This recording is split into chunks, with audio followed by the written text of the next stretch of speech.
what I need for you is maybe a longer lead to just put you outside at workshop. Welcome to episode 21. 21. 21, wow. I thought we'd have sat this off a long time ago, didn't you? 26 will be our 1 year marker. Because we do 52 weeks and take one in a fortnight. Yeah. So Right, 26 will be our Christmas edition, what? Will it be a Christmas? Are we having a special Christmas edition? Shall we? Put a Christmas tree in corner at shed. Yeah. This is the room. Email in with your amusing stories and anecdotes to dirtykimbasser@gmail.com. Now, speaking of emails, I'm going to unlock my phone that's definitely on silent and in flight mode. It was Bashaw Bader's dad emailed in. Oh, cool. It's Bash Bader. I've decided they are interchangeable Americans. Yeah, I can't tell the difference between them when I'm listening. I can never tell which one's which. No, I think actually, to be honest, I think Bader is has the slightly deeper voice. And I'm going to confess, I haven't listened for a bit. Oh, I have. Have you? Yeah, I've been following them, listening to them. I need to do a bit of a catch up because I've been listening to business podcasts, shall we say, money making. Jesus Christ, Yeah. I can feel the will to live seeping from every pore of my body. I'm educating myself. Yeah, they're a pair of cabbages, Bash and Bader. I listen to them and they are. Maybe it's because they're younger. They're a bit crazier than us. So it says here from Marty McFly. Marty. Do we have any Martys in England? It's a very American name. Can we now keep him anonymous, having said it's Bash Bader's dad? Well, I'm not giving his surname out. Bash Bader sounds like Darth Vader. Currently all caught up on your episodes. So he's a dull man. With clearly nothing better to do at all. Maybe he's retired. Listening to your most up-to-date on the beach in the Dominican Republic. Oh no, he's a bastard. Here's us working away. In sunshine. Yeah. Surrounded by sun-bleached, sun-tanned, nubile crumpet. Beautiful. As far as Metallica, lol. He's with you on that one. Remember, English people showed almost no interest in Def Leppard until Rick Allen lost his arm. Love your podcast, dude. Dude. We'll keep our dude count low on this. That's a guy older than us calling someone dude. Yeah. Go America. So thanks, Marty. Thanks for listening. That was a nice email. Thanks, America. From the beach in Dominican Republic. I've not had an email. Nobody emails me. But last night I had what can only be described as my worst nightmare. Have you seen Star Wars? I've seen Star Wars. Which one? Alec Guinness, the first one. Right. Which would be episode 4 if you're a Star Wars geek, wouldn't it? So the one with Mark Hamill and Alec Guinness and James Earl Jones and Green Cross Code Man. Yeah. You know, that one. You will never see a more wretched hive of scum and villainy. Well, I beg to differ, Obi-Wan. You know, Mos Eisley's spaceport and the cantina has nothing on a northern English town called Blackpool.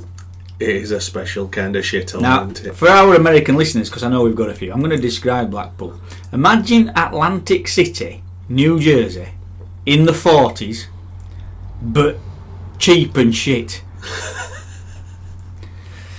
So, I don't know why, but it was just mental. I thought, do you know what, we'll take kids over, we'll have a nice walk down Promenade through the illuminations, because they have some quite fancy lights all down Promenade, all like a light display, and there were also a firework display on last night. Jamie had gone over and spent night there in his camper van that he's just bought. He's right chuffed with. Right. So, there's a lot of traffic noise today, isn't there? yeah, well, Just bear with me. all right. Don't think that oily rag's going to reduce any traffic noise. I think I can hear home at laptop. I've told you before, Ben, you're the only one that's bothered. See? Alright, okay. That's reduced the hum. Fair enough. I So, think it's you that hums. we went over. It was mental, it was heaving, right? So this was Saturday night. Saturday night, early October. It were packed. It were packed at the point we'd taken dogs. Well, we were carrying dogs so they didn't get trodden on by ignorant knobheads. That's because you haven't got real dogs. Well, yeah, okay, fair. Point accepted. To be fair, yeah, if I had a Rottweiler, they probably wouldn't have been trodden on. No. But at the same point, look where you're fucking going. You know, there were. I'll put it this way: if they'd have dropped a bomb on Blackpool last night, we would have probably halved the UK's benefit bill for the next 25 years. You know, destroyed the Lycra sales. You know when you walk around a town and you think, I'm only bugger here with a job. That's what it were like. You know, it were crap. It were bloody awful. We didn't get to walk down Promenade. It was just too busy. When you're in a crowd, what kind of arsehole will see a bloke holding hands with his young daughter and try to walk between their arms, you know, and then wonder why you're telling them to fuck off, you know? It's just horrendous. I'll tell you what kind of place Blackpool is. There were more mobility scooters and wheelchairs and aluminium door poles than there were legs. Right? We went round one corner and there's a busker singing Frank Sinatra songs from an invalid scooter. Beautiful. With a speaker rigged up. And you know what? He actually sounded quite good. But Did that's he rig how... his speaker up to battery on his chariot? I don't know. It looked like he were plugged into a wall outlet. Okay. But it were awful. You know, it just... The whole image of it were nightmarish. It were Blackpool. It were. And you know, I've actually... I knew Blackpool were rough. The last time I went out, I had my parents in car and kids were little. And we driving through and we stopped for 4 hours on front in car while police dealt with a massive fight. Right. You know, from some Glaswegian stagnators. If you're Glaswegian stagnators, I want you to know I think you're cunts as well. But yeah, it were bloody awful. Last night it took us 4 hours to get home. That should be... Right? It took us an hour to get out at bloody car park. Yeah. Right? And one woman was shouting at me, calling me a knob. For trying to pull out. Maybe she recognised me. But it wasn't them. It's like, I'm not letting that car out, I'm not letting that car out, I'm not letting that car out. Why? You can't go anywhere. You know? And it was just that kind. Then of course motorway were closed. Then so alright, we pulled off of A666 up to Osbolton. Road to hell. Guess what? You know, oh, we've closed that as well. You know, oh, lovely. You know, just it's one of those things. In England, this happens a lot, doesn't it? The last time I sort of got across about something like this was when Tour de France were on, and they closed part of the route, and I wanted to go to Rochdale. Yeah. So I couldn't go over Blackstone Edge because they'd closed route for Tour de France. So I thought, all right, I'll go over motorway. Got onto the motorway. They closed it at next junction. And I'm running low on fuel because of extra running around, thinking my original plan were, I'll fill up in Rochdale. Now I'm on fumes, you know, and they're creating this. There's no communication. There's no logic to it. No. Because after it had gone, yeah, I tried to move my car. This maybe half an hour after it had gone, and I said to them, "What are you doing?" They said, "Oh, it's closed till 5." I said, "Well, what else is coming through?" Nothing. I said, "Well, we've got jobs to do." I said, "You know these people that you're not letting drive anywhere?"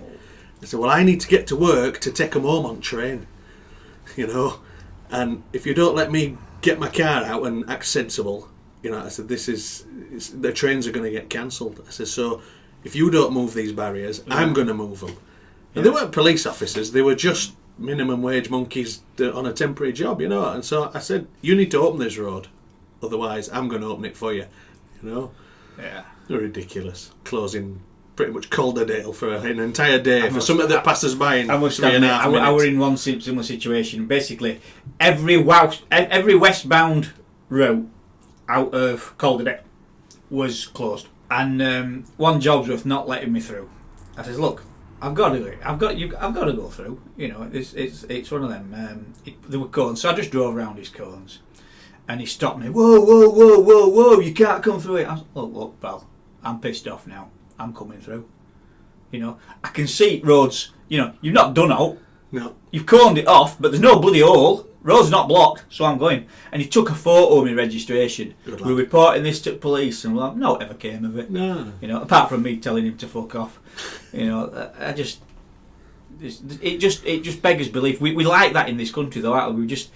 We're a nation of Jobsworths, and it's like it should be coordinated. Yeah. You know, and if you're going to close a road, put a diversion in place. Yeah. You know, let us so that we're not going to other road that's closed. I had this other week. I went to see my uncle in Hexham. There were 6 closed roads from Hexham back here. Yeah, ridiculous, isn't it? Yeah. It must have added 30 miles to my. They do it on a night, right? Which I get. Yeah. Because we'll get it all done overnight. It's quieter. But what they don't get is that the people who are on the road at night want to get fucking home. Yeah. There's a reason they're on road at night. Last night, 4 hours to get an hour and 20-minute journey. Yeah, you know, good, and most of it were just parked up. Dickheads crashing because, you know, and again they probably crashing because they're bored. They're not paying attention. They're pissed off. You know, it's horrendous, really, isn't it? I can confirm I won't be ever going to Blackpool again. I certainly won't be going to Blackpool ever again. That was my last visit to Blackpool. Yeah. My last time I went, about 3 years ago, so kids would have been 6 and 8. So they were a little bit small for going on any good rides to Pleasure Beach. And they were more interested in Twopence Falls thing. Yeah. They like that, the kids, don't they? So I just changed 20 quid into twos. And they spent about 3 hours doing that. And that's fine. I wiped my feet on the way out of Blackpool and thought, what a shithole. Never going again. And yeah. It is. I didn't go like you've gone in manic, crazy. Well, I didn't expect it to be that busy. Illuminations on, is that why? Yeah. Well, illumination and a firework display, right, which lasted about 7 minutes. The good thing about my dogs is they don't bat an eyelid to fireworks. Oh, mine don't like them. Honestly, they just sit there. When come bonfire night, November 5th, that week it goes mad, doesn't it? Well, that fortnight nowadays it goes mad with idiots letting fireworks off. Once a really, really big bang that shook the house, rattled windows. Doris raised an ear. Oh dear. And then shut her eyes again and went back to sleep. You know, just lazy, aren't they? It's not urgent. We'll just nap. But this 7-minute firework display in Blackpool sounded like it was 6 minutes longer than one I went to down at, what's it called? Overlooks Brookfoot. There used to be Grove, didn't it? And now it's something else. And they'd advertise this bonfire firework display. Well, Grove now part of Knowles Brothers Pipeworks offices. I don't know. Down Brookfoot, yeah. Well, and you mean Collier's Arms? No. Red Rooster? No, that's on corner. It's half a mile after that. Never mind. Don't matter. It's overlooking water there, and they advertise. I know you mean it were. It become an Italian or something. It's a hotel, and it were. They built it without planning, didn't they? That's right. They had a lot of planning permission issues because it want their land. Yeah. Well, there was much planning went into this firework display. Right. I know what place you mean. It were basically. It's up its own arse. It's got delusions of adequacy, hasn't it? Yeah. It were basically a campfire and a boxer standard. You know, that really was the extent of this firework display, and they were charging people a tenner to go in. So we thought, tenner, that's a lot for a bonfire. That'd be good. Yeah, should be good. One person at bar. You know, it was just such a shambles, and I told him as such. I said, it's pathetic. I said, what the hell you're on about here? This is such a shower of shit. So I think your 7 minutes, you did all right. Yeah, well, to be fair, we didn't have to pay for it, which is good because I wouldn't have. It were awful. It would I don't like crowds at the best of times. I'm a grumpy cantankerous man. You know, I don't want to be in. I've found I don't like crowds. You know, I don't. Well, you know, I do. I get shopping trolley rage in supermarket. Yeah. I ain't gonna like crowds of drunken arseholes. Yeah. You know, and this is it. There was someone paralytic staggering in front of trams. The Blackpool Council had employed people to walk up and down saying, "Can you walk on the pavement, not the tram lines, please?" Yeah. The world's most pointless job. Natural selection. should sort that out, shouldn't it? I think there's a strong argument for removing safety signs And just from everything. letting the world And sort just itself letting out. Darwin do his bit. Yeah. You know? Yeah, I don't know. Something we've got from overseas, though, that suing culture. It's these sort of people that say hairdryers say on them, do not use in the bath and stuff like that. You know? That being said, I did burn myself on a particularly hot Greggs that we picked up at Scotch Corner. It was like eating liquid fire, and I spilt it down myself, and even that hurt.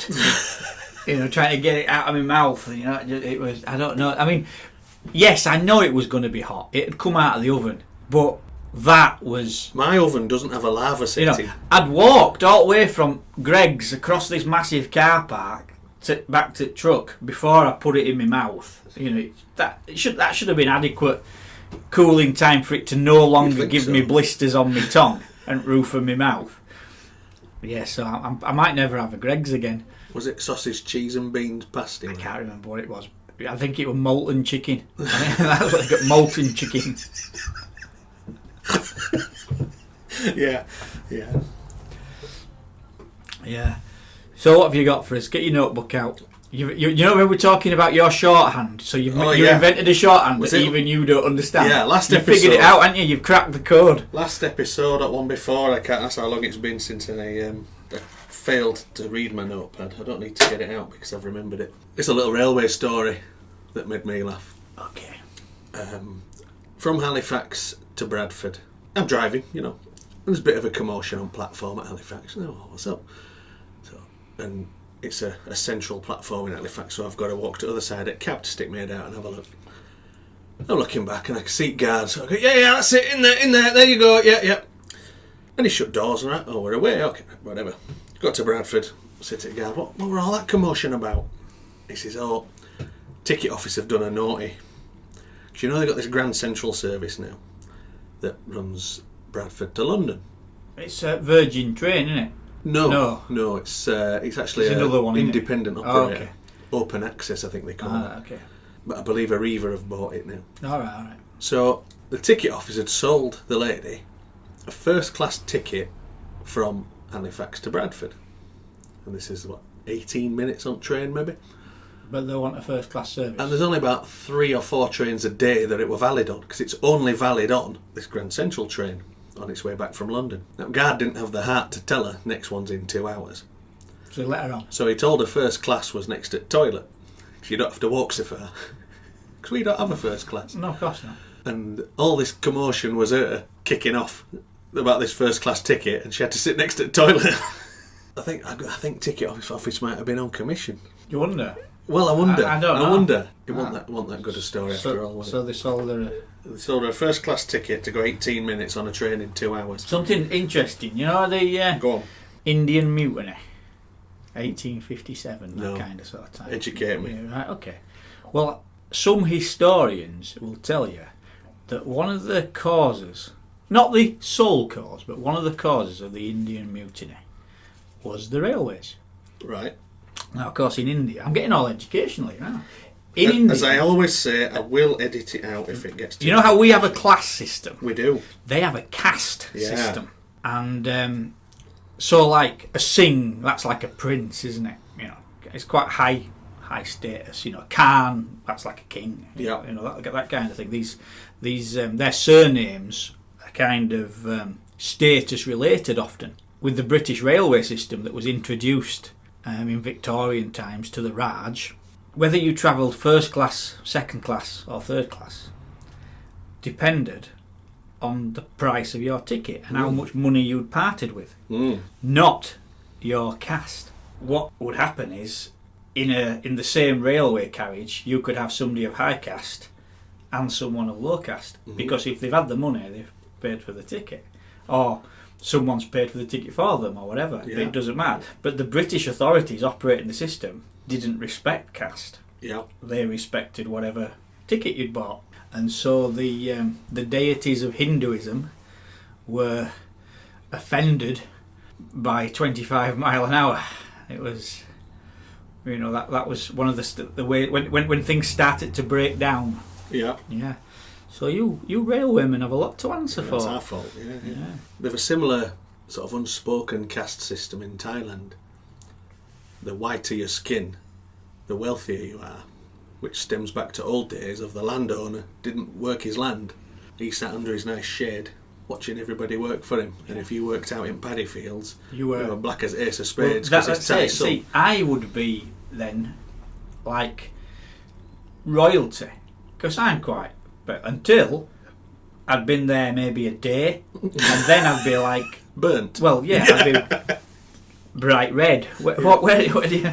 I had friends that were travelling to Australia, and they had an overnight in Thailand, and their kids were white blonde when they were young kids, and it spooked them a bit, because Thais are happy to approach children and chat to them, culturally normal, and they'd be rubbing their hair, touching feely, these bright blue eyes and this blonde hair, and it really spooked my friend. And they went, oh, let's just go book a hotel for tonight, we're not spending night in the airport, because they got about a 12-hour wait in the airport, and it really spooked them out. But culturally, and when our lass's parents came to Britain, she had to say to her mum, don't just approach people's kids in the street, it's odd here, don't do that. Because another one they do over there, they'll take photos of car crashes and stuff, like people laid out dying on the road. Really? Yeah, and it's perfectly normal for them, as they're going past, oh yeah, I've queued half an hour for this, This is why I've queued. Whereas where they're sat in traffic going, somebody had better be dead. Yeah. Sat there going, how come all these cunts driving same direction at same mile an hour managed to crash on a motorway? Yeah. And over there they're openly videoing, taking pictures of horrific whereas crashes. here you'd be seen as a bit of a... It's a bit macabre. Yeah. A bit... I wouldn't do it. No. I did tell somebody off on Twitter. I found a dead guy on railway one morning. Right, okay. Yeah. And basically I was first train through after sunrise, and he'd been hit overnight at some point, nobody knew, and I found him. What, did you see him on the tracks? Yeah.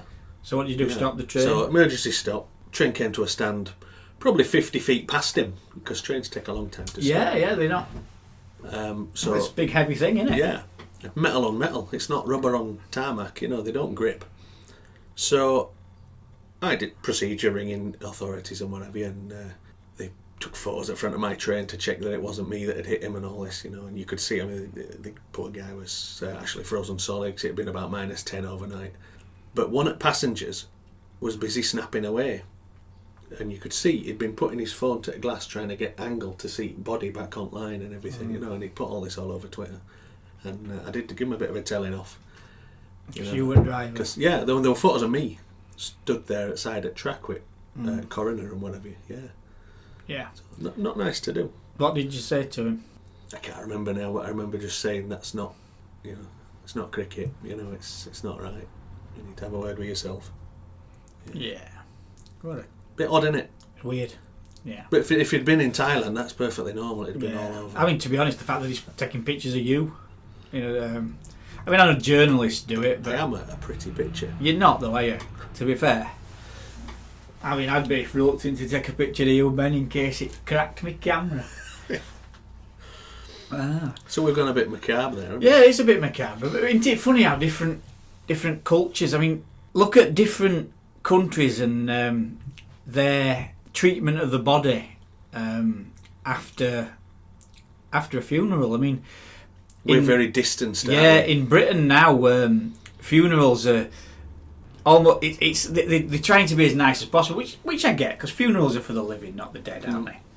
But like a cremation now, the coffin doesn't disappear behind the curtains anymore. Well, into a the bit thing. dramatic. That it's now left out and dealt with after everybody's gone. Yeah. Which is again nicer. More often than not, you don't have open caskets anymore and things like this. It's we're being desensitised about to things, aren't we? We're being overly sensitised. Sorry, that's the we're word. very distanced from it.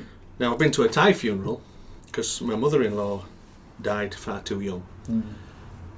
Very strange. First of all, they kept her for 100 days in a hot country. And prayed every day for her. And there was I don't think there was an open casket initially, because there was a ceremony at the beginning of 100 days that we couldn't be there for because it was pretty much straight away. And I think she was pretty much laid on a slab. And then one of her friends took a photo and put it on Facebook. So that were odd. Odd to us, not to them. No. Yeah. This 100 days coincided with us. We were going to Thailand anyway, so we actually extended a 4-week holiday into a 6-week holiday to sort all this out. So funeral day comes and there's lots of talking, and Alice stood up and did a good couple of minutes speech, and I just couldn't have. I'd just melted, I couldn't have done it. And then finally, I realised that these big things in middle at Temple are actually oven. All right. I hadn't realised this till way later on. And they've got a great big bowl, it's like something out at Golden Child, like a great big brass bowl. And it's full of what looks like, when you've got a wood planer and you're playing a flat piece of wood and you get that curly spiral of wood. Kindling. It looked like the flowers were made from these curly spirals off your plane and stuck together, look like little roses. And everybody takes a rose out of this bowl and starts putting them into the furnace. So you put the kindling in. Right. And I'm like, that's you're not distanced at all from this, are you? You're there, and that's flames, and and everybody that were there, so there must have been 200 of these little wooden flowers into the thing, and then they turned flames up and shut the furnace doors, and so that was very strange. So different from ours. Next morning, then we go, and we're waiting around for these monks to turn up. They turn up, and it comes out what I can only describe as a baking tray, which has got the ashes of a mother on. But the ashes, where the head was laid in the thing, they've scooped those ashes and put them at the top. And then where the body was, they've scooped them and put them in the middle. So on this baking tray is an ash person in the shape of a person. And I'm sat there I was actually pushing pram around to keep Nipper quiet, and I'm thinking, my weird shit-o-meter's gone right off the top here. This is fucking peculiar, is this? These ashes, and Monk does something, and then he tips them into a bag and sprinkles his juju water in and says some more words.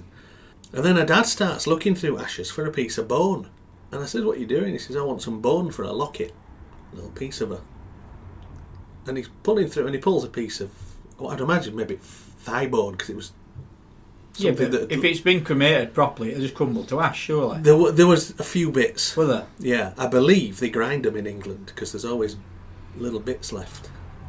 I'm not sure they do, because I was lucky enough to go to... I mean, it may differ on how modern and up to date the equipment at the crematorium is, but down at Elland Crem, it's quite a good system. First thing, fatties burn better than thinnies. Yeah, we get a wick on. Burn faster, yeah, because of the body fat. So they'll do me for half price. Well, you think so. The oven's off when so like the flames are off at Elland when the body goes in. Yeah.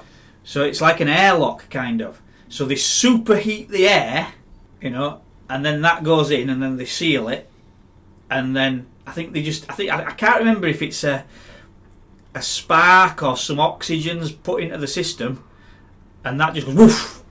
Then burn very because the air's heated to such a high temperature. Right. It's quite efficient. If they don't just have gas burners going till it's.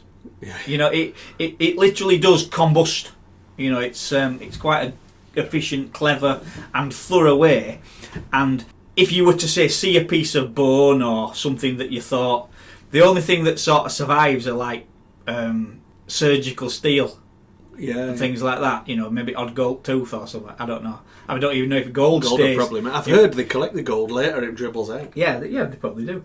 If you were to try to pick up a bone, it'd just crumble to dust. Yeah. Literally, what you get is ash when it comes out of Elland. Now, I'm not sure if every crematorium is as... No, this one in Thailand was part of Temple and looked like it had been there a long time. Yeah. So, But yeah, my father-in-law ended up taking 4 or 5 pieces of bone, locket size, and they're now encased in 24 karat gold lockets that each kid has, and both sisters and him. And yeah, but I just found it odd for him to be rummaging through a bag for a piece of right size, If when I die, Ben, you want a bit of me, I don't. You can have a router out. It won't offend me. If you and kids want a locket with a bit of my toenail or something like that in it. I don't mind. You can have it. I'm thinking I might shave off that silly ginger beard you've got and make myself a beard wig. You could do, couldn't you? Yeah. So I could put on for comic relief, maybe. Yeah. Oh God, that were there in Blackpool. 2 middle-aged men. They looked like dull people on a night out. But what made them interesting to them is they both had curly coloured wigs on. Right. Just to prove how wacky they were. Crazy. Oh yeah. Anyway, no. It's just I'm getting flashbacks now. PTSD. Bloody awful. Yeah. And we've taken a macabre turn, but it's interesting, isn't it? We have, yeah. Have you ever heard of what they do in the Himalayas? The high mountains of is that K2 and pull the body apart and let the vultures. They have this is it, obviously. Sky burial. Yeah, the ground's rock, so you can't dig so much. They don't grow much up there, do they? Yeah. Sky burial. That's what they call it, isn't it? You don't want to be wasting wood, which could be used for building or heating.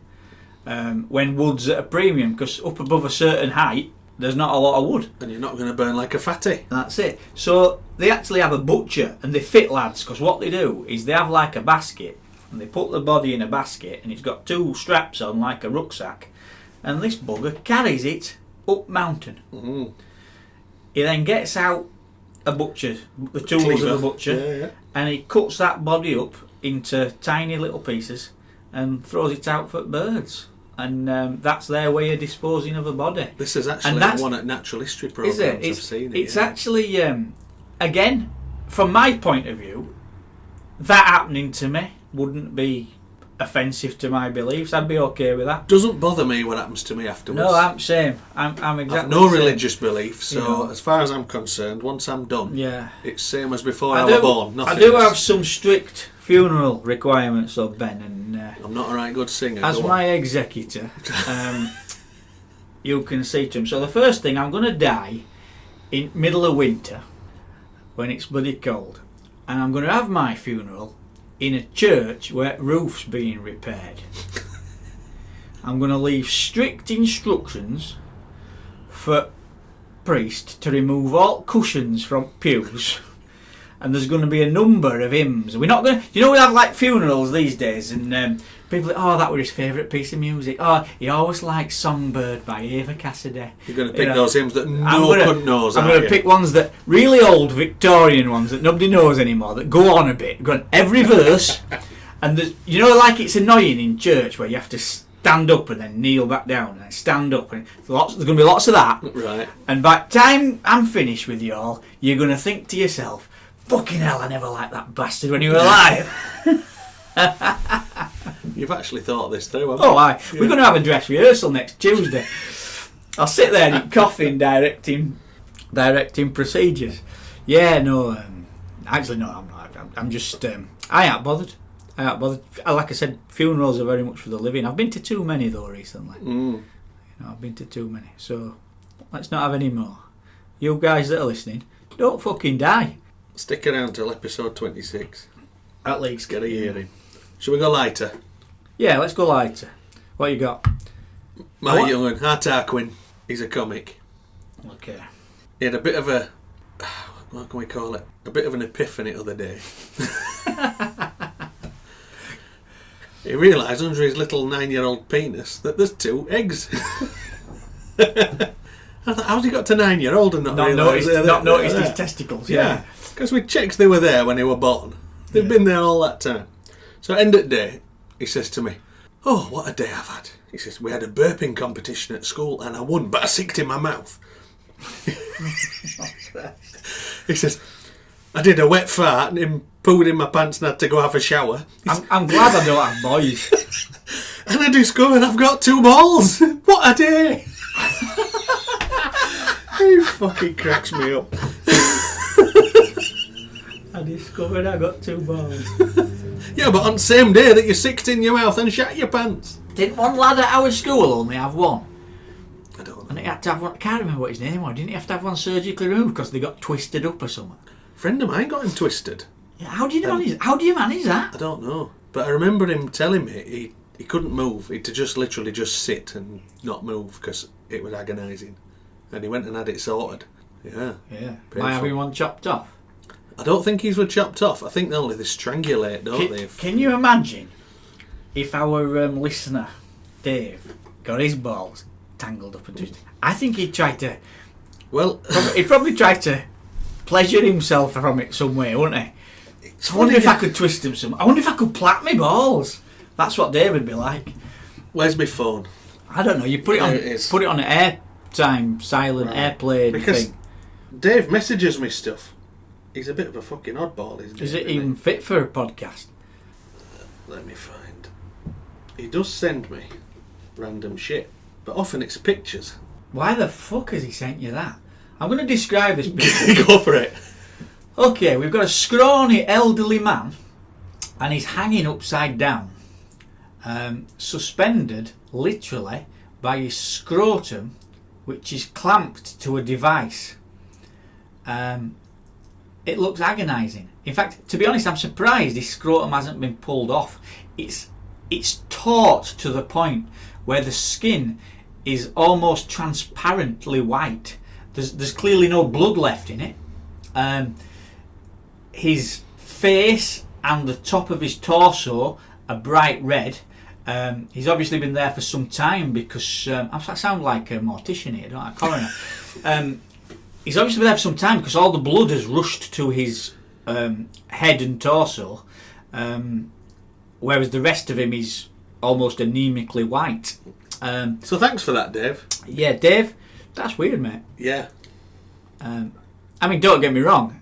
If I were to die, there'd be some interesting things on my laptop, but nothing quite like that. You know. That's weird, that, isn't it? That is weird. Cheers, that's all. Dave. And he just sent you that out of the blue. Here, Ben, have a look at this. He does send me some stuff. There was another one. What was he? What was his motive? Was it suggestive? Hey, Ben, fancy this? Yeah, try this. Yeah. You know what? He did send me another sort of similar one where, and I'll try and describe this because it was a video. An Oriental man was stood with one foot on his bed and one foot on his table that's a couple of feet away, with some sort of sex swing hanging from his scrotum, with an Oriental lady sat swinging in it. I actually think though it's not for me, to be honest. Porn, and I'm quoting here. I don't know who I'm quoting, but it's something I see a lot on social media. But porn gives men unrealistic expectations of sex, and there's no truer words, because you're damn right it does give you unrealistic expectations of sex. You watch the porn and the sex swings and things like this, and the devices look absolutely fantastic. When you rig up your own contraptions, your ceiling isn't high enough. You're getting friction burns off the Axminster. The reality and practicality of these things just doesn't work. You know, a problem I'm finding at my age, I forget the safety word. Do you know, the problem I'm finding at my age is my back usually locks solid. Find myself rolling out of bed. Are you a gentleman though? Do you wipe yourself off first, or I wipe it on curtains and then make her wash them. with oily rag out at garage? What do you think these 3 rags on table are? Yeah, I thought this one were a bit sticky. sticky. Yeah. I don't know what else in my notepad. We might have to just. I think. Aren't you going to translate your shorthand? Or have you already done that? That were it. Yeah. Oh, that were it, right? I thought there were more shorthand for you to translate. There's a couple of stupid things that we get on railway, but I'm not sure it translates for non-railway people. We get silly questions like, "Is this my train?" That's a good question. Yeah, you don't know where the fuck they're going. Is it his train? I have no idea. I generally just say yeah. They've not got to that platform without, just agree. You know them penguins on Madagascar? Smile and wave, boys. That's me. Yeah, that's it. Is this my train? Do you know what? I don't ever want to catch one of your trains. I don't ever want to catch one of your trains. I don't know. I'm fucking brilliant. You know, the other day there was a guy. I could see it was Murfield Station. Now Murfield must be equivalent to 3 flights of stairs to get down to road level. So, and it's up on bridge, And there's this guy, and I can see him, and he's contemplating these stairs, and he's old, really old. And I just stopped train, got off, helped him all the way down to the bottom. Delayed train, don't care. Let's help this old guy out. Because if he tumbles there, he's going there. Reminded me of my granddad a bit. Yeah. And then I'm a bit disappointed when I got to the bottom. He told me he'd been train spotting. For fuck's sake, Right, he's you one of didn't them. throw him under. Drag him back up and throw him back down them 3 lots of stairs. Oh, I know you hate train spotters. And another time, I was actually on light duties at work due to a knackered shoulder, and there was a girl trying to get to Pontefract from Leeds. What would you want to go there for? She was a nurse, and she was a trainee nurse due in theatre that morning. All right. And she came to us and train were cancelled. I said, sorry, look, this is the next one you want to get where you're going. And then that one got cancelled again. So, and there were only 1 an hour at the time. When third one came and they cancelled it. And I said, tell you what, I'll drive you. And walked down to the car park, got in my car, drove her to Pontefract. Oh, that was nice of you. Drove back. I can't tolerate people getting let down like that. Yeah, it's not on, is it? It pisses me off, you know. So we had a good chat. She was called Fatima. And she was a trainee nurse, and I dropped her at Pontefract. Not first time I've taken people home. There were 3 girls one night. I think they'd been told TransPennines ran from Leeds to Huddersfield till about 2 a.m. and I think they just thought, oh, they're every 10-15 minutes till 2 a.m. and they weren't, and they missed one, last one. Next one were in 2.5 hours at 4:30 in the morning. That's a long time to stick kicking your heels around a cold railway platform. There were 3 girls, and there were only, in fact, there were 4 girls, and they were about 15 years old. Oh, right. You know, I said, where are you going? They said, Lindley. Oh. I said, come on. Go way out by Wetherspoons. I said, I'll go clock off. I'll pick you up there and drop you off on my way back. You know, and just dropped to Lindley where they wanted to drop in. And that's it's really nice, you know, and it's. I bet you're not the only train driver like that. Probably not. You know, because. You know, it's one of them. I don't like seeing people stuck either. Don't tell my manager though, because he just thinks I'm an insufferable bastard, and I don't want to change that image. No. He needs to continue thinking that. Yeah. Go in, do your job, go home. So what happened with the Van Muff then? It's gone back, hasn't it? Van Muff, yeah. And I've noticed there's no big box here now. Have they refunded your money? They continued with 0 customer service. So, to recap, at day 1, I emailed them and said the saddle clamp's broken.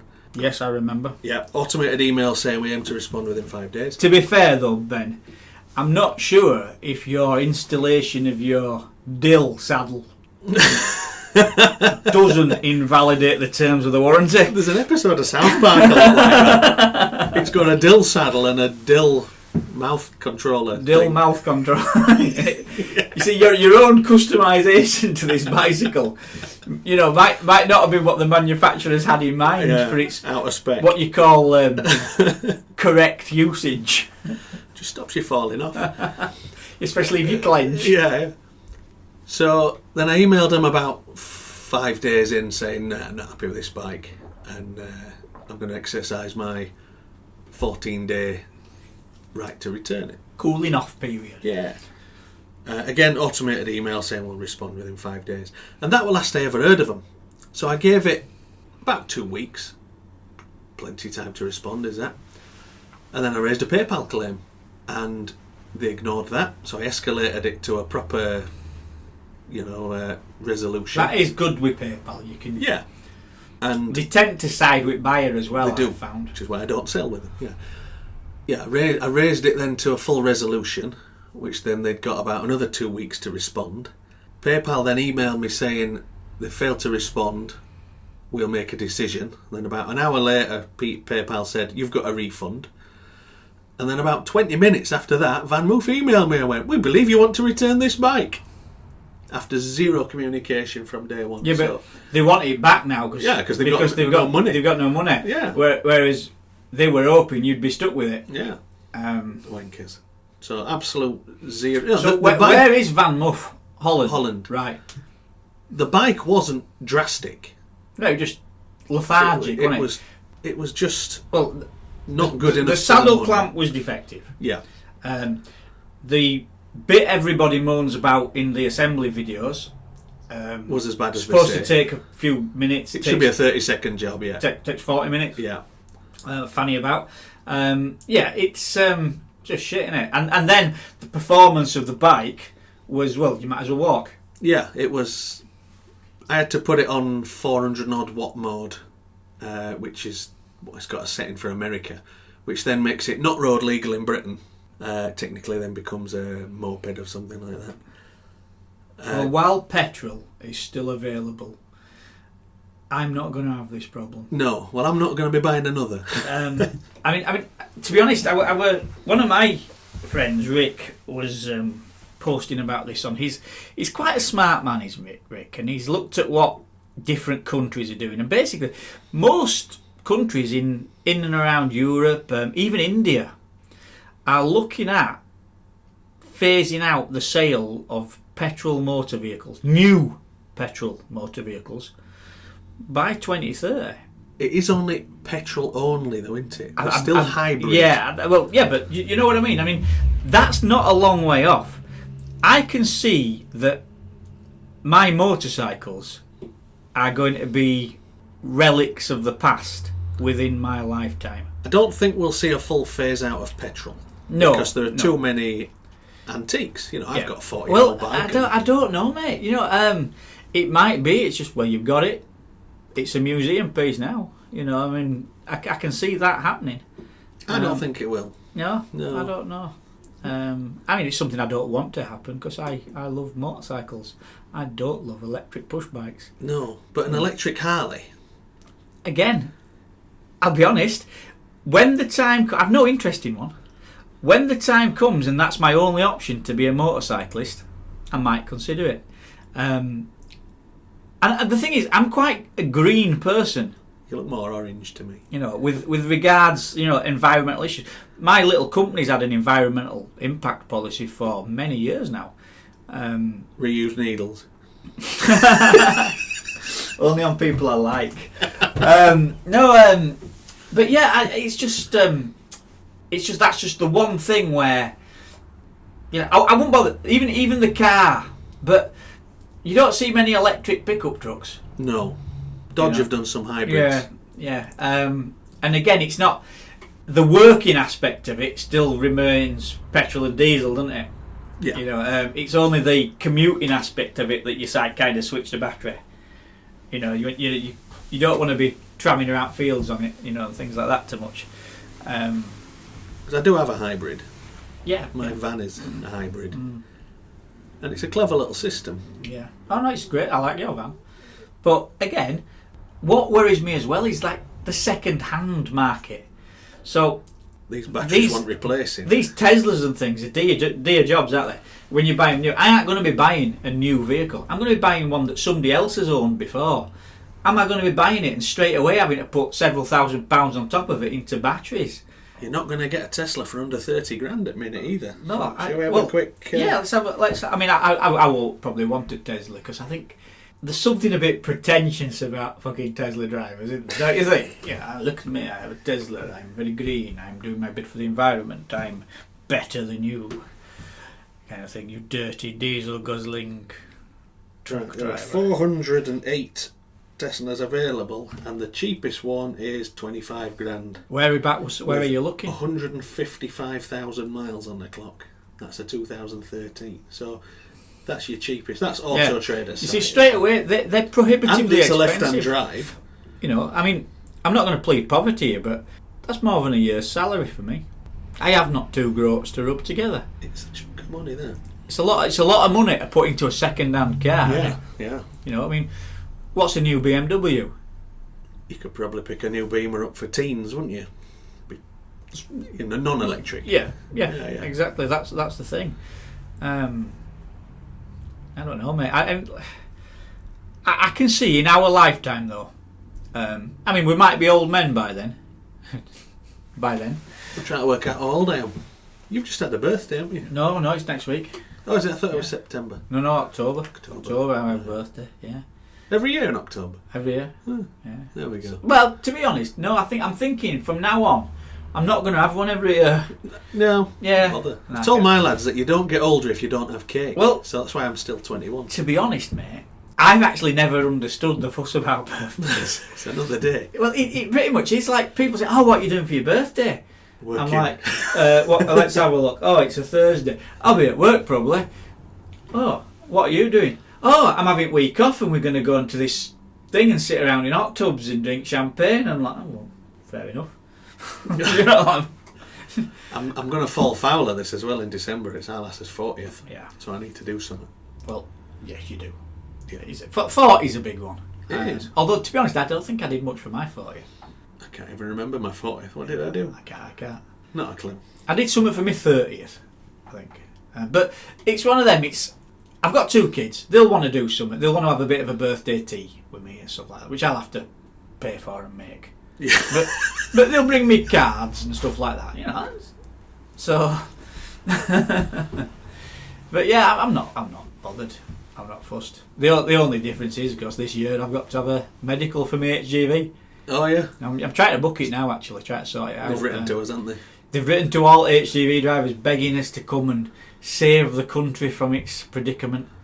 You know, but I'm not going to be honest, Ben. I've already saved country once or twice myself. You know, so I'm going to be honest. I'm not quartering my wage to go drive a truck. Well, I actually am considering it now. It all depends on how the construction industry pans out. I've got some jobs in the pipeline, but if there's like a break between jobs, I don't want to be taking on silly little piddly jobs. But if like one house restoration comes to an end and the owner then says, right, we've got this next one to do, but it might not be till, you know, May or something like that or whatever. You know, I mean, you don't know what's going to come back. Bit of agency work. Yeah, quite possibly. Yeah.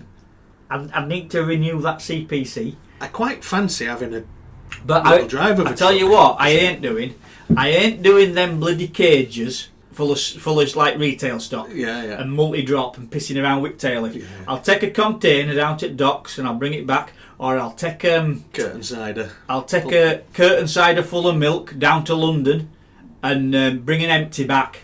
But I ain't pissing around on loading bays with them bloody cages up and down streets where people have all parked in loading bay because they can and stuff like that. Because but it's our loading bay. Yeah, well, I want to be able to get that Arctic in because I'll bump cars if they parked in there. I won't be there knocking around every bloody shop asking whose car's this, get it moved.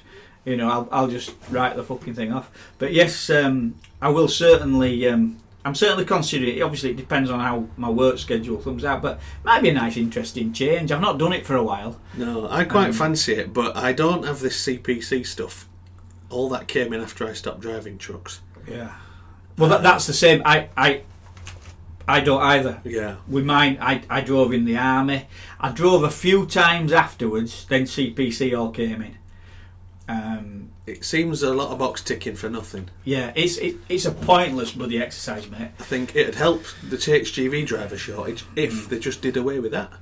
In fact, you've got the Craig license. Whitaker, our MP, if you're listening, let me explain a little bit, because I imagine you're not overly familiar with everything, but not like the Baroness. Not like the Baroness who wrote to us. But let's say CPC is your Certificate of Professional Competence. And it used to be, back in the day, something that your transport managers all had to have. Now you have the driver CPC. But it's a way of taxing and milking drivers for between £300 and £500 every year each, or whatever, you know, depending on what it costs. How long does it last? Is it only a year? Well, you've got to renew one module, haven't you? No idea. Never looked at it. I'm not certain that's the on the timescales and the validity of it and things like that. But let's say, for example, one of the modules, you've got to have, I think it's 35 hours documented learning, training. So it's a week, isn't it? So yeah, a week. Yeah. And there are so many different modules. So one of them might be vehicle maintenance, daily checks, that kind of thing. Another might be driver's hours, tachographs, so on and so thing. Another one might be load distribution, that kind of stuff. You know, public way bridges, things like that. But you don't have to sit every module to prove you're competent. You can, right, on Monday I'm going to sit the tachograph and driver's hours module. And then on Tuesday I'm going to do it again. And then on Wednesday I'm going to do it again. And you can sit the same module to make up your 35 hours Seems a little bit flawed. and things like that. Yeah, it's a system. Basically, all right, they've created a few jobs, but ultimately they're just milking revenue. Why? The government's claiming there's a shortage of HGV drivers, and yet they're fucking them over like that. All the HGV drivers I talk to, particularly the guys that do the real long distance stuff, the facilities for them, places to park over. I mean, if you've got to stop, driver's hours, force you to stop. Mm-hmm. The law forces you to stop. You can plan to stop somewhere, but you're not always forced to get there. If you're in traffic, I mean, obviously there's got to be some provisions. If you're pulled over by VOSA, and they say, well, you're supposed to have stopped then, but you've been sat in a car park, like I was at Blackpool, what can you do? There's nothing you can do, is there? You just have to pull over as soon as you can. And I'm sure there's a way to annotate your tachograph to say that. Maybe you go back to the office, tell the transport manager, look, this is what happened, and then they can sort it. So it'd be harsh if you were prosecuted for it. Go on, choke microphone again. Yeah. So, but yeah, then all like A1. How many truck stops used to be down A1? There's not as many anymore. So the facilities for drivers have disappeared. Yeah. And the trucks are shit to stay in. The governments, some of them are better than others. I mean, if you look at what America's got, it's like a caravan behind cab, isn't it? Yeah, that's true. With boiling vessels in corner and things like that run off 24 volts. Although, to be fair, our family business was haulage, K Derby Limited from Barkisland, Grandad's company, and my dad drove for him. And some of those ERFs, they were sleeper cabs. They did have a bed behind the seats and things. Yeah. And they weren't uncomfortable. I mean, not like a bed at home, but it was something. But again, with the rest period, you're not supposed to be in your driver's seat. No, but it's comfiest place to be. Often. Yeah. It's depending on the truck you're driving. And these sleeper cabs, there's no toilet. No, of course not. No. I mean, I have a porta potty I'd take with me. I'd probably take dogs with me. Your cab would fucking stink. Why? With dogs in a little space like that. They're alright, they're not that stinky. They're no stinkier than sharing a shed with you, Ben, to do a podcast. But yeah, I'm considering going back to maybe doing it, purely because at the moment the money's quite good. You think it's shit, I think it's good. It's just perspective, you see. I would make it pay by doing like a Sunday night or something when rates are high. Yeah. Because you're basically going to get 2 days worth of pay. That's what I'd do, yeah. Selective. Yeah. Oh yeah, I wouldn't do it like... No, not a Monday to Friday grind. No. Yeah, if they're short, if they're as short as the government's saying, then they'd let me, wouldn't they? Mm. That would be... Do it. Mm. But yeah, I'm not going to mess around with the silly little jobs. It need to be a rate, one run back, go home. None of this, we want you to go to Huddersfield, then we want you to go to Wakefield. No. Send me to Yeovil, send me to Aberdeen, and something like that. Yeah, no problem. I'm back. But that's what I used to do. Hated it. Once a day. I did it about 18 months. I went, it's not for me. I like my own bed. Did you not like it? We generally did Bradford down in a London direction delivering stuff, and then to Tilbury Docks, collect a full load and bring it back. Right. And that was 2 days work. So we're out a day, then home a day, then out a day, then home a day. And no, it wasn't for me. Well, my dad did it for many, many years. So... Yeah, I don't miss it. Yeah. He were away a lot. But it were... made him a living, didn't it? Yeah. Pays bills. So that's why I did it. But going back to what I was saying, so the government's saying there's a shortage of drivers. Well, make the working conditions better. So it's all very well...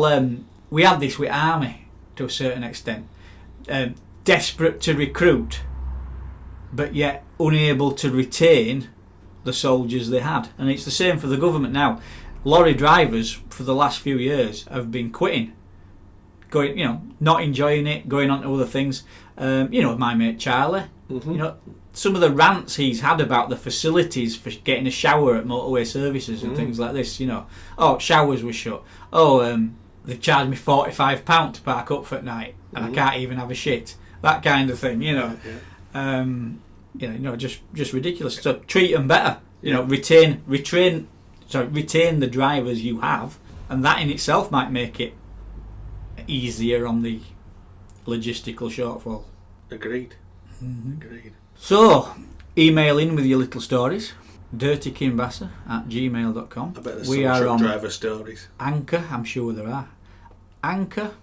Anchor FM, yeah. We've been Spotify. asked after we got us Amazon. Do we want to go on Amazon? I put yeah, that's fine. We've been asked again to go on one called Verbal. I've never heard of it. I think this Verbal with a U, VURBLE or something like that. VU, verbal. Verbal. I think it's Lancashire. Probably Dutch. Van Moof, trying to sabotage your podcast. No, Might be Yark and Jat. that's it. I wouldn't have thought so. So, have you got any more material for us? No, I didn't have much to start with, to be No, I honest. didn't today, to be honest. It was one of those. We've managed to prattle on for an hour, though. That's a skill, is it? Yeah, we do witter along a bit, but I think we've only got one podcast out of this, haven't we? Yeah. Today, so That's all right. This will go out this Friday. then we can do another one next We'll week. do another one. Sunday again. Yeah. Yeah, this can all be trimmed out. Shall we? Yeah, let's. Shall we end it? Yeah, let's wrap up. What are you doing? I was fucking prattling on it. Rubbish. Yeah. Right, thanks for listening. That's an hour of wasting life your you're not gonna Dominican get back. Republic beach. Yeah. What else have you got to do? Don't go to Blackpool. Don't go to Blackpool. Don't become a truck driver. Or do become a truck driver if it pays right. Words of wisdom. Funerals are weird in other countries. dirtykinbass@gmail.com. Thanks for listening. And it's microphone as we go. Good job. Bye.